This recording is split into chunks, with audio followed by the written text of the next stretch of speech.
bere zurduritasuna areagotzen da kafearekin, eta ni gutxienez pixkat orduren nago. Ez da ohitura izan, beti kostatzen da publikoen aurrean egotea. Lehenik eta behin, eskertzea mintegi honen antolatzailei, eta eskerrak ere zuei guztioi nire lana ezagutzeko aukera ematen didazuelako. Ainarak eta deitu zidanean, pixkat aria izan zen, hain zuen ere, aurten soziolinguistika klusterrek antolatzen duen hausnartu saria, sari hori irabazteko zoria edo dena delakoa izan nuen. Eta horren bueltan kontaktu hartu zuen nire lanak nolabai, nire lan horiek ona ekarri eta bereziki lan hori aurkezteko, ez. Berez, azkenengo lana, nolabait soziolinguistika klusterrek saritu duen lana ikerketa batekin lotuta dago, ikerketa empiriko batekin. Baina berez, bada azkenengo urte luze hauetako ibilbideaten beste urratz bat, ez? Hain zuzen ere, 2005 urtean nolabait lan hildo bezala hartu nuen uztartzea soziolinguistika eta kulturanistasuna eta migrazioen bi esparru zientifiko horiek. Hartan argitaratu nuen lehenengo lana, migratzaileen seme-alaben matrikulazioen inguruko ikerketa batekin. Eta ondoren, izan dudan heinean, saiatu naiz nolabait hildo hori elikatzen bestelako lan eta ekarpenekin, ez. Abiapuntu bezala erabili nuen bideotxo bat, sentitzen dut, baina nonbait PowerPointen zebilen eta aukerarik ez jartzeko zenean, baina segundu bat, Aztu zaigu entxufatzea hau zen.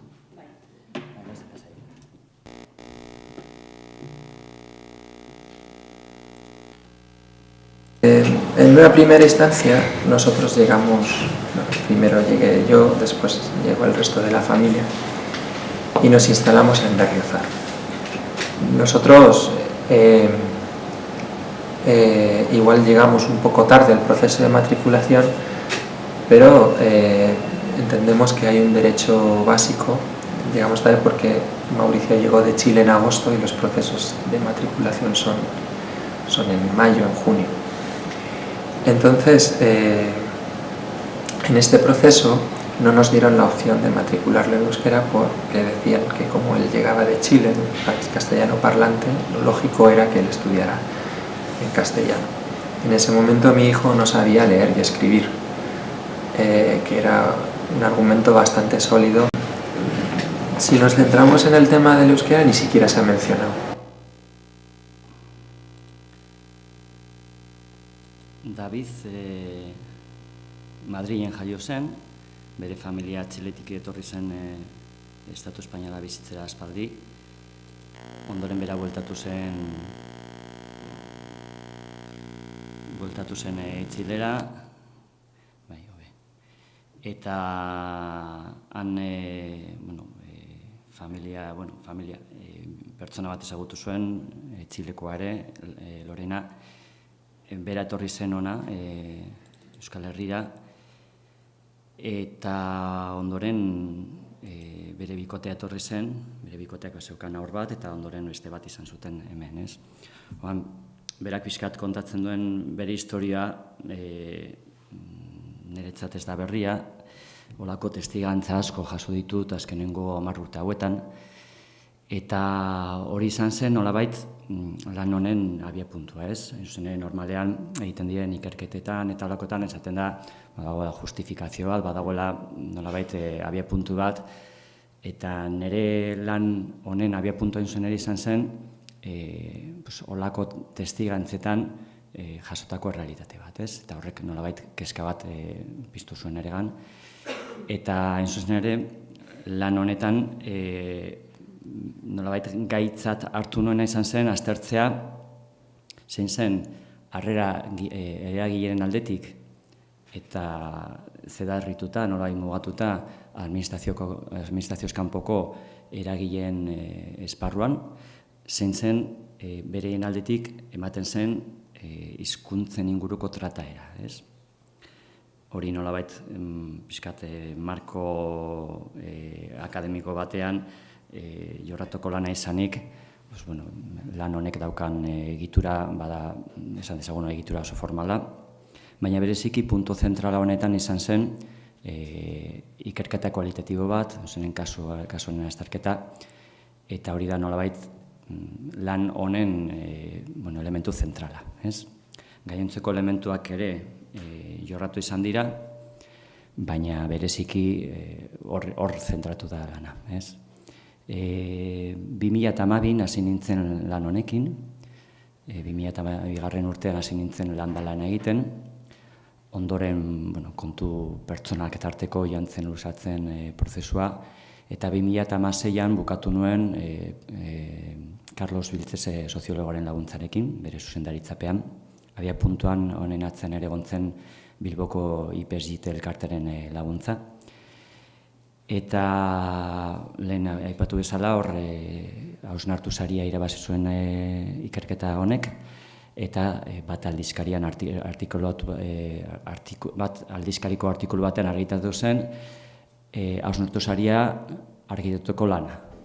Baina honen atzean dagoen lana askoz luzeagoa eta askoz sakonagoa, berez bat aldizkarian, ez dakiti zuetako inork aukera esan duen, edo interesa esan duen hori irakurtzeko, baina argitatu dagoena da lanaren zatitxo bat. Oraindik ez du lortu inork bere gain hartzea horren argitalpena, eta horrari naiz lortzen dudan den argitaratzea nire ustez badaudelako elementu asko nolait hor gelditu direla bidean hor espazio kontuengatik, eta nire ustez importanteak izango liratekena hor bere bidea izatea, ez?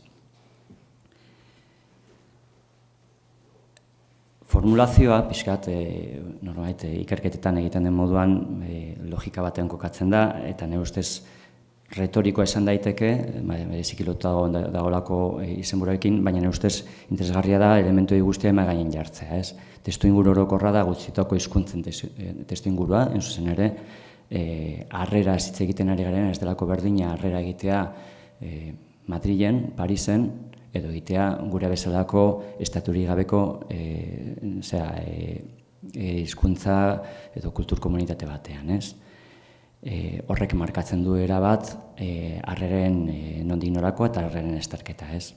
Euskaren geolinguistikoa hartu dugu esparru gisa, gaia da harrera prozesua nola ematen den, lehen esan bezala horre eragileak izaten dira gure fokoan, harrera eragile horiek, administrazioz kanpokoak, eta benetan, honetan guztian elementu zentrala eta aztertu etengabe lupapean izan duguna izan da hizkuntzen trataera.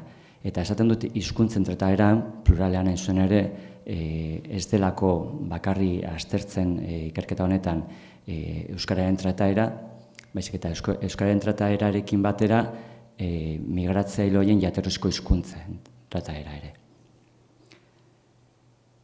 Abia puntua izan da, lehen bideo horretan nolabait agertuako elementua, ez dute aipatu ere egin, oso motzean eta oso nire ustez indarra handiko sententzia da, hori delako errealitateak kasu askotan, eta horrekin badago nolabaiteko hipotesi bat, edo arazo galdera hor kualitatiboan formulatzen den bezala, migratzaileen harrera eragileen aldetik, baote dagoen hizkuntzen trataren inguruko kontzientziarik, ez?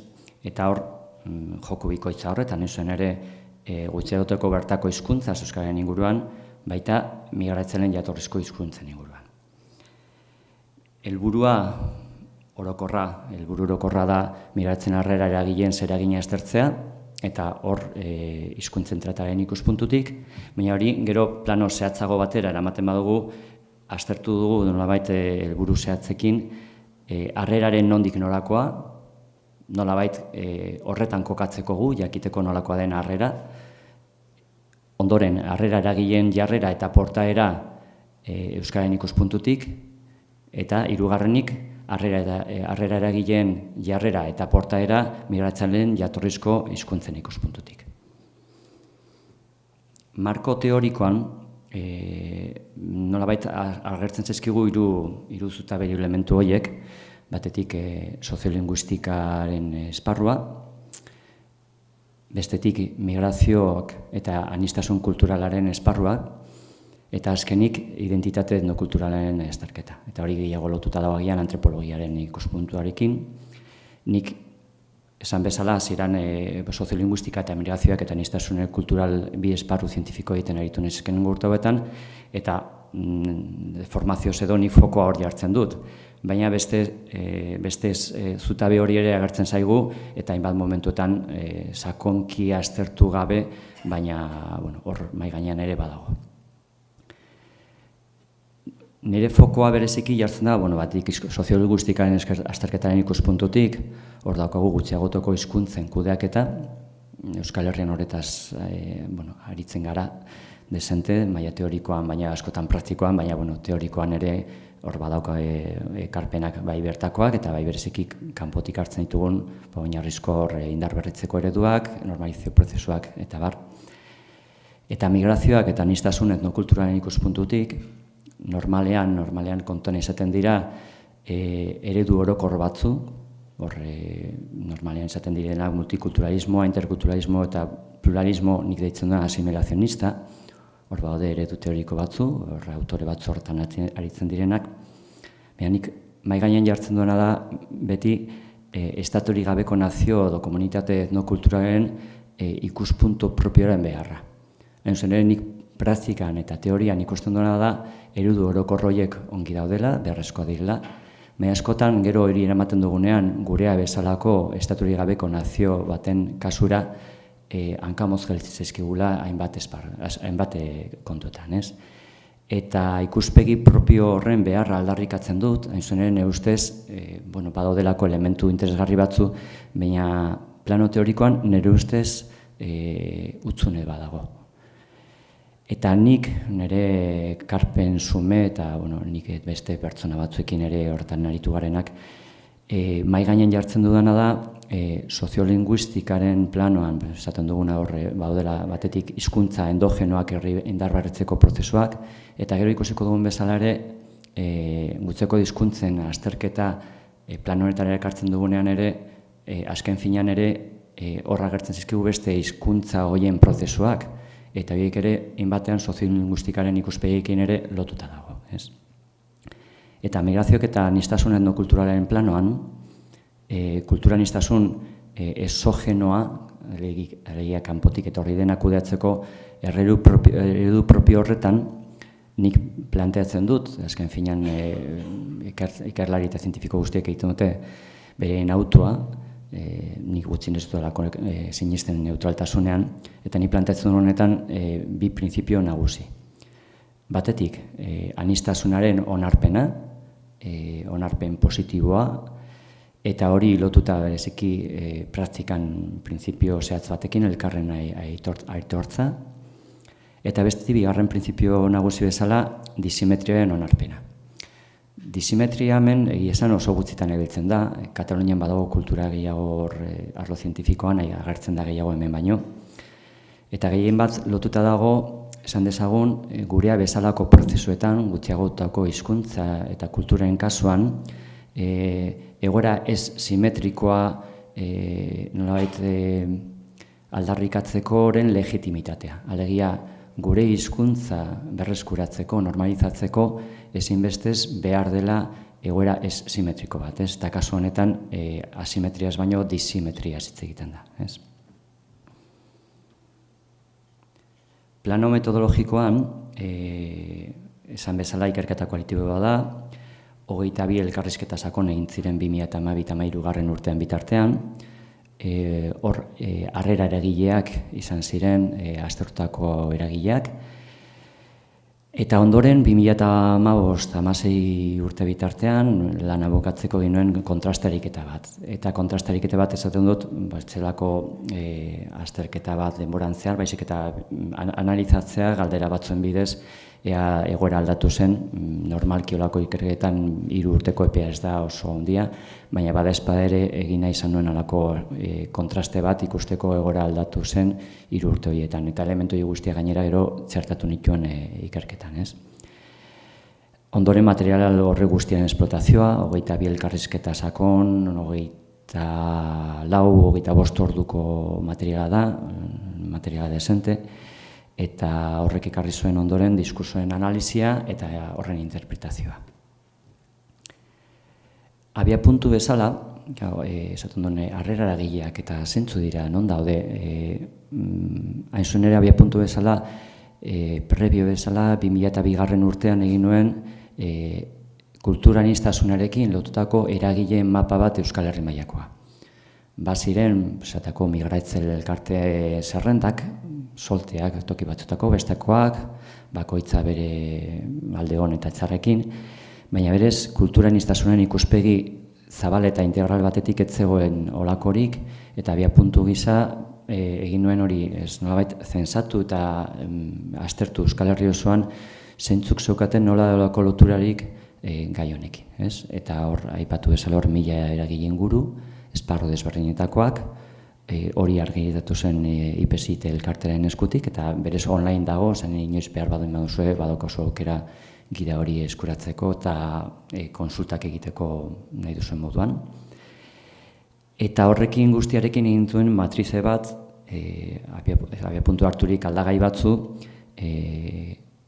bereziki esparruaren ikuspuntutik bi esparru nagusi harturik.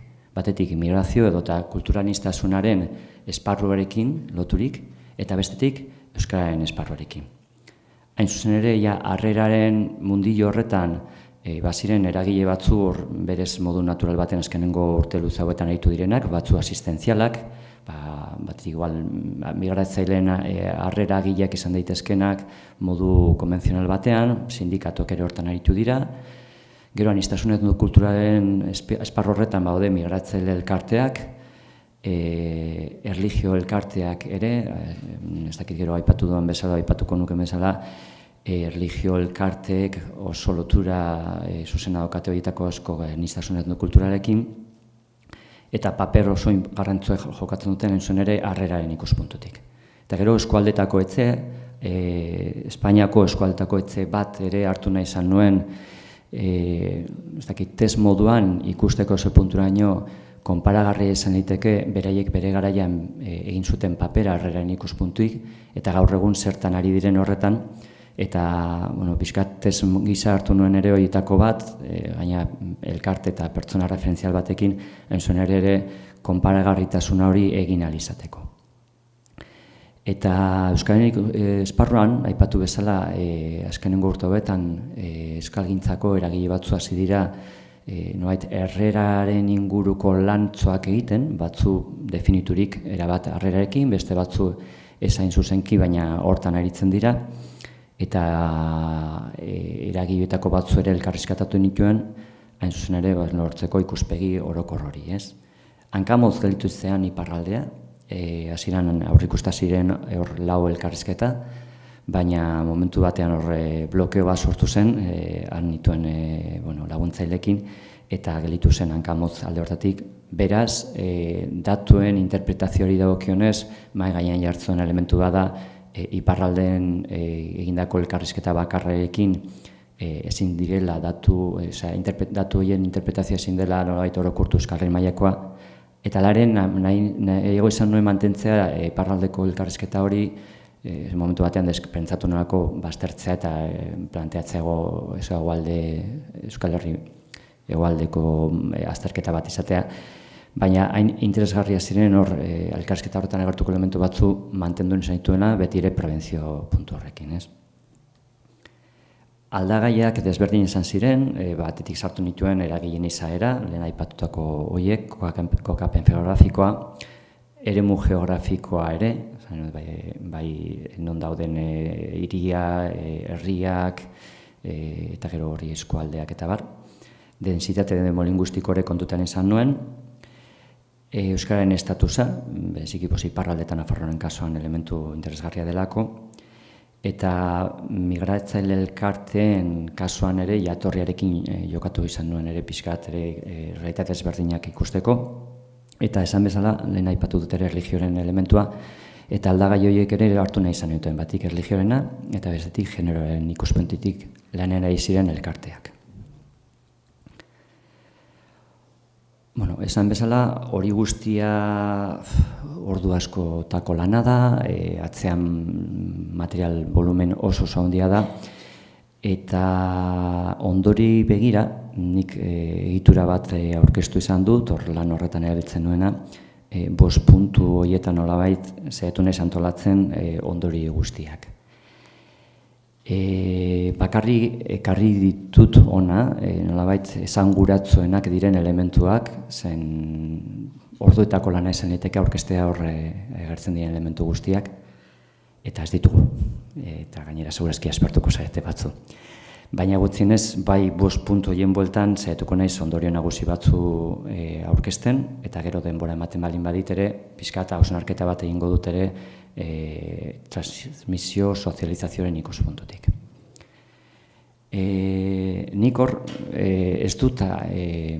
nik ez dut aztertu harrera eskatzaileen egoera, nire lan honen helburu izan da bereziki harrera eragile horien praktikak aztertzea, baina hala ere modu baten edo bestean agertu dira holako elementuak, batetik harrera eragile horietako batzu migratzaile elkartetako kideak diren heinean, beraiek ere migratzaile direlako, lehenengo pertsonan bizi izan dutelako hori guztia. Nahiz eta oro har beraiek elkarte baten izena hitz egiten duten heinean, beraien diskursoa nolabait kristalizatu egiten da, eta hor, ja, azken finean beraiek ari dira nahazten beraien esperientzia pertsonana eta elkartetik instituzio bezala jasotzen den ematen den diskursoa, ez? Baina elementu batzu agertu dira, eta nire ustez azpimarratu behar dira bereziki testu inguruan nola kokatzeko, ez? Eta lehenik eta behin da, harrera eskatzen dutenak, harrera eskatzaile horiek, oro har oso egoera sozioekonomiko zailan daudela, eta bereien bizi baldintzak azken finean gogorra dira. Bestelako egoeran etortzen direnak, normalki igual ez dute jotzen horren beste harrera eragileen horien gana, baina jotzen dutena oro har oso baldintza zailetan daude, eta normalean bizi baldintza horiek, etorri berriak diren pertsona horien bizi baldintzak eta euskara ikasteko baldintzak ez dira oso bateragarriak. Hori mahai gainean lehenengo gauza. Bereik ere ez dute oso ongi ezagutzen zein den hemengo egoera soziolinguistikoa. Gauza batzu ikusten dute, agian ulertzen dute, gauza asko ez dituzte ulertzen, baina bada gauza bat oso argi daukatena. Hemen bizitzeko ez da ezinbesteko euskara jakitea. Herri euskaldunenetan ere erderaz moldatzen dira. Orduan pertzepzio argia da, nahiz eta gero ulertu zongi zer dagoen horren atzean. Nahiko permeableak dira oro har euskaren inguruan dauden estereotipo eta diskurso negatiboekin, egin batean ere hori kondizionatuta dago euskaldunekin, euskal komunitateekin harremanak izatearekin, alegian harreman horizontalak ez dauden heinean permeableagoa dira, eta hori toki askotan ematen da. Bizindar etnolinguistikoren aldagaiak pisu handia dauka, azken finean beraiek ikusten dutena bizindar etnolinguistiko aula den tokietan bereik ere jarrera eta portaera pasiboak daukate, azken finean da ingurunean ikusten dena, ez? Eta gero arnasguneen kasuan, bai ikusi dela da, aniztasun honek ekarri duela kontraesanak, bai bereziki praktiketan, ez? Askotan aldarrikatzen denean elebakartasuna espazioetan, honek sortu dituela askotan kontraesanak eta tensioak ere. Eta bukatzeko, jatorrizko kultura, hizkuntzaren transmisio eta sozializazioaren ikuspuntu hortatik, bereik indarra handia jartzen dute bereien jatorrizko hizkuntza eta kulturaren transmisioa. Hor ikusten dugu badaudela komunitate batzu, gure diasporen pareko lana egiten dutela, gaina oso lan antolatua eta oso harrigarria da horietako batzu zen mailara iristen ari diren. Baina ikusten dutena da, transmisio sozializazioen ikuspuntu horretatik, denbora pasa hala, berein hizkuntzak ere ahultzen joaten direla. Eta horregatik ere lehen aipatzen nuen, soziolinguistikaren ikuspuntua ere interesgarria da, hau aztertzeko, bereiek azken finean, mahai gainean ja bizi dutelako arazoa bezala, ez? Bereientzat ere, gaztelaniaren nagusitasuna bada elementu bat eragiten diena, ez? Harrera eragileen jarduerari dagokionez, lehen aipatu dut 1000 eragile inguru, guztiek ez dute harrera modu zuzen batean egiten, baina bitako asko bai. Baina hor badago batetik ikuspuntu kuantitatiboa eta beste kualitatiboa, ez? Eta hor eragile batzuen izaera estrategikoa azpimarratzekoa da. Guztiek ez daukate pisu bera, ez daukate atenditzen pertsonen kopuru bera, eta batzu gaina oso ongi kokatuta daude eta beraien eremutik pasatzen dira pertsona asko. Eta gainera hor, badago elementu bat aipatu beharrekoa, harrera eskatzaile asko polikonsumitzaileak dira esan dezagun, ez? Berei pasatzen dira eragile desberdinetatik, berei joten dira informazio bila batera bestera, eta nolabait horrek egin jartzen dena da, gune batzuetan eraginez gero, nahiko potente izan daiteke lortzen den emaitza, ez? Bestetik ere, eragile batzuen izaera, esan dezagun dela, urgentziazko harrera ematen duten eragilena.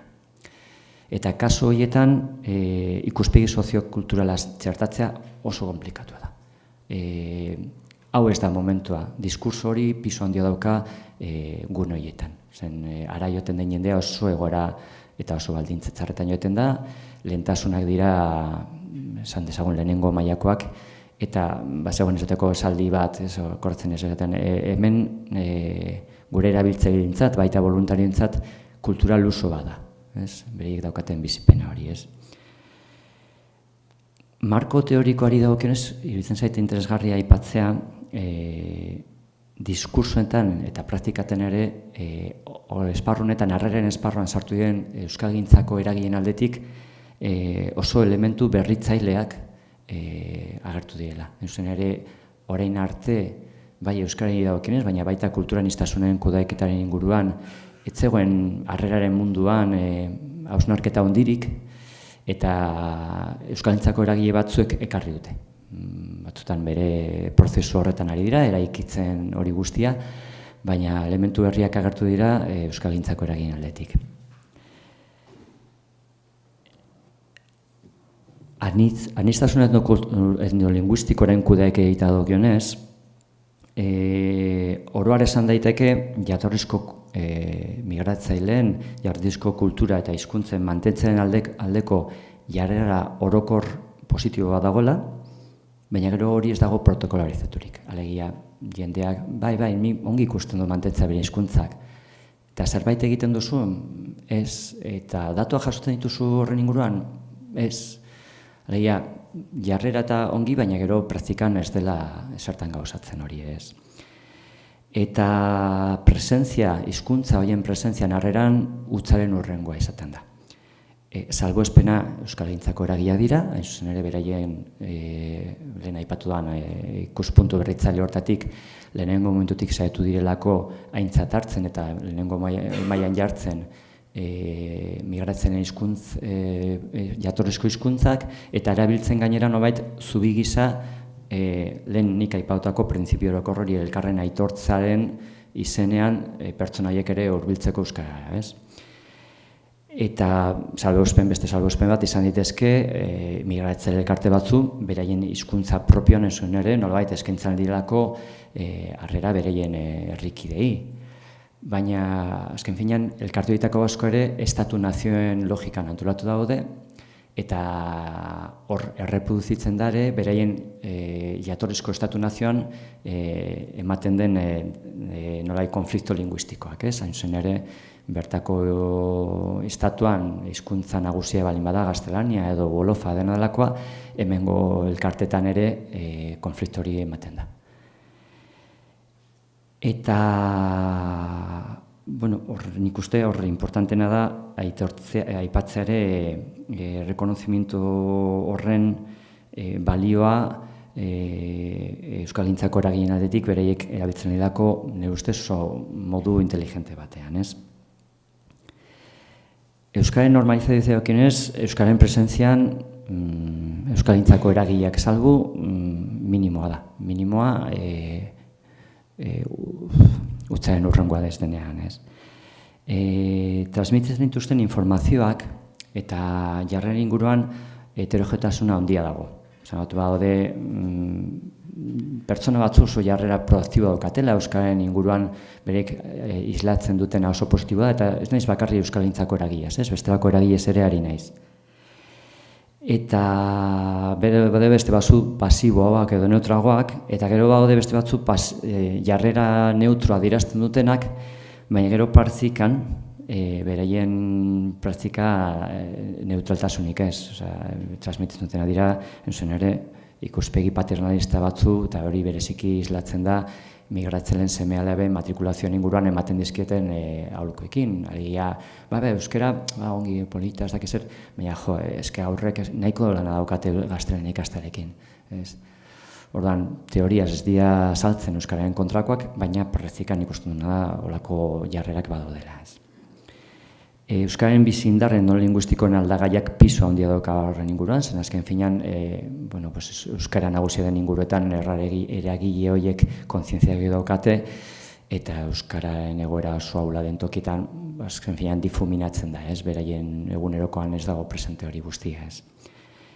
Eta Euskalgintzatik kanpo, Euskalgintzako eragileek oso presente daukate beraien programetan euskararen zentraltasuna, eta hortan jartzen dute fokoa, baina hortik kanpo ez dago inongo programarik. Eragile bakar bat ezagutu dut, horretan bazuela programa bat, gainera oso ongi fokalizatuta, eta bereiek ilusia handia zukaten programa horrekin, baina urgentziako lan horretan azkenean bertan berak gelditu zaian, esaten zutena ez dugu lako baliabiderik hau ere mantentzeko. Eta esaten zuete, jarrera oroar oso positiboa da. Eta nik honetan gainera, niretzat elementu positibo izan da, oroar harrera eragile zenbait zuen inguruan egon direla oso estereotipo negatiboak, diskurso nahiko gogorrak entzun dira horietako batzuen inguruan, eta nik aurkitu dena da oso kasu bakanetan ematen dela benetan halako jarrera portaera negatiboa. Beste gauza da, ez izate baliabiderik eta ez jakitea nola egin. Baina jarrera positiboa oroar, eta nire ustez oso elementu positiboa da, zenbeti ikerketan zure tesia berresten balin bada ongi, baina estereotipoak dekonstruitzen direnean, niretzat hori azken finean ikerketa baten ekarpena, ez? Osagarritasunen ideia agertu da, ekarpen gisa, eta nire ustez ere oso interesgarria da azken finean, askotan esaten da, harrera izan behar da integrala, egon behar da ikuspegi laborala, ekonomikoa, psikoafektiboa, kulturala, baina inor gutxi dauka gaitasunik hortarako. Ez da administrazioak ere, azken finean administrazioak ere eremu batzuk kanpoan gelditzen zaizkio ez. Eta idei hori oso importantea da, zen azken finean, agian batek ezin du dena egin, baina osagarritasunaren ikuspuntutik lor daiteke guztion artean nolabait ekarpen bat egitea, ez, horri. Preskriptoren artean, kasu askotan, nire ustez azpimarria da, euskararen inguruan dago informazioa eta formazioa falta. Azken finean, azaltzen dizuna zein den egoerak ez badaki benetan zein den euskararen inguruko egoera, zein den gure egoera soziolinguistikoren oinarria eta nondik norakoa, gaizki. Baina gainera pertsona horrek ez baditu ezagutzen dauden baliabideak, are gehiago, bera ez bada gai zuri esateko, zure deletzen badokazu diru laguntza bat euskara ikasteko. Eta holokoak ikusten dira, eta ikusten dira gainera kasu askotan. Eta gero, lehen aipatu ezala, Euskalgintzako eragin aldetik, beren programen estrategiaren oinarritako bat, horietako batzuen kasuan, esaten ari da sozializazioa. Eskaintzen dizute sozializazio esparru bat, lehen pixkat Maitek azaltzen zuen hilotik, sozializazio esparru honetatik, nolabait, euskararekiko hurbiltasun bat ematen zu eta interesa pizten dizut euskara ikasteko, ez? Eta hori, azken finean horrek ere balio digu, eta praktikan balio digu harremanak jorratzeko etorri berriak eta euskal komunitatearen artean. Modu natural batean askotan ez delako ematen. Orduan programa horiek baukate plus hori. Bukatzeko, hasieran mahai gainen jartzen nuen abiapuntuzko hipotesi da arazo galdera bat, kontzientziarik ote dago hizkuntzen tratamendu inguruan, eta hor nik laburdiltzeko esango nuke batetik jarrera positibo badagoela, sensibilitate badagoela, baina euskaltzaindik kanpo ez dela ikusten nola egin, eta gehienetan azaltzuntena da ezintasuna beraiek olako zerbait egiteko. Eta jatorrizko hizkuntzen ikuspuntutik ere kontrako jarrerarik ez dago inoren aldetik, baina portaeran da, ez du kontuan hartzen, ez? Eta jokabide positibo oso gutxi daude euskalgintzako eragile batzuen aldetik, eta gehien bat hor kokatzen da, ez? Eta orokorrean nik uste eta elementua oso importantea da azpimarratzea, hizkuntzen alde simbolikoaz ez dagoela kontzientziarik. Osa, praktikoaz kontzientzia badago, baina ez dago gero praktikarik, kaso gehienetan, baina alde simbolikoaz, salbu euskalgintzako eragileen kasuan, ez da ikusten olako kontzientziaziorik edo zeharik ez. Eta, honetan utzi beharko nuke, bukatzeko, komentatzen nizuna zen, nire asmoa zen egitea hausnarketa txiki bat, hain zuzen ere, sensibilizazio bat transmisioan ikuspuntutik, nik horrekin lan egiten du aspaldi, eta hori ere nire lan honetan agertzen da, zen azken finean, nire planteamentua da, berez migratzaileen kasuan, bereiek transmisio konzeptua ez bada bikote misto bat, non horietako bat euskalduna den, nekez eman daiteke transmisioaren ikuspuntu ertzi konbentzional bat, eta horregatik nik gehiago igual jorratzen dut honetan sozializazioan ikuspuntua, eta hor sozializazio bideak azken finean migratzen lentzako badira batetik eragile ez formalak eta eragile formalak. Eragileen formalen esparruan nik aztertu ditut, administrazio kanpoko eragileen lana, harreraren ikuspuntutik, beraiek direlako bereien harrerarekin sozializazioan transmititzen aldietena nolabait elementuak positiboak, eta gero kanpon gelitu da administrazioa, baina administrazioan esparruan ere badago zeregin eta lana handia horretan aritzeko, eta horre aipatzen dituen harrera eta asistentzia administrazioko esparruak, baita hezkuntza, zen bere 2005 urtean egin nuen lan hartan ere oso agerien gelitzen ziren hezkuntza esparruko eragileen papera honetan guztian. Eta gero aipatu gabe gelditzen da elementu bat, nire ustez ere importante dela da, eragile ez formalak, entzuen ere bereiek abiapuntuzko lagunak, bereen komunitate hurbilena, ez antolatua, zen antolatua ja sartuko litzateke gehiago jatorrizko hizkuntza komunitate, kultur komunitate horre nolabait eragile gobernuz kanpoko esparru horretan daudenak, eta horrek pisu handia ere badauka, zen azken finean horietako asko etortzen dira beste pertsona batzuen eskutik, pertsona horiek dira bereintzat referentziazko pertsonak, eta horien aholkua, horien bidea, horien eredua pisu handia dauka. Nire referentziazko laguna izan dena, aurrak matrikulatua balin baitu ereduan, solitekena da, azken finean horrek pisu handia dauka, nik matrikulatuko ditut, aurrak, berak matrikulatuko eskola berean, eredu berean, eta elementu horietan ere askotan ez gara erreparatzen, baina hor daude. Banituen gauza asko gehiago komentatzeko, baina gero mai inguruan agertzen balin badira, aprobetxatuko dut hori botatzeko ideietako batzu, bai? Eta besterik gabe, eskerrak zuei guztioi, gero nahi baduzue mai inguruan zerbait bota, guzti handiz erantzungo dut.